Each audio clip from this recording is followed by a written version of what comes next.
பிறப்பிலேயே கை சின்னதாகவும் பலம் கம்மியா இருந்த ஒரு பையனை கொண்டு போய் தற்காப்பு கலைகளை கற்றுக்கொள்றதுக்காக சேர்த்து விட்டாங்க. எல்லாரும் அந்த பையனை கேலி பண்ணாங்க, கிண்டல் பண்ணாங்க. ஒரு நாள் திருடர்கள் அவங்க இருந்த இடத்த சுற்றி கொண்டு, நீங்க எங்க கூட சண்டை போடுங்க, நீங்க ஜெயிச்சிங்கன்னா நீங்க தப்பிச்சிட்டீங்க, ஆனால் நீங்கள் தோற்று போயிட்டீங்கன்னா நாங்கள் இங்கே இருக்க எல்லாத்தையும் எடுத்துகிட்டு போயிடுவோம் அப்படின்னு சொன்னாங்க. ஒவ்வொரு மாணவனாக இந்த ஆசிரியரை அனுப்புகிறாரு, எல்லாருமே தோற்று போயிடுறாங்க. கடைசியில் இந்த பலம் இல்லாத பையனை அனுப்புகிறாரு. அவன் ஒரு கையை ஊனி ஊனி குதிச்சு அந்த எதிராளியை தோற்கடிக்கிறான். உட்கார்ந்துருந்து அந்த எதிரியோட யுக்திகளை அவன் கவனிச்சுட்டே இருந்தான்.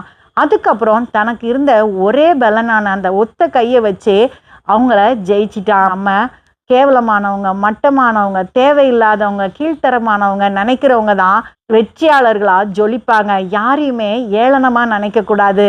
எல்லாருமே கடவுள் படைச்ச படைப்பில் சிறந்தவர்கள் தான்.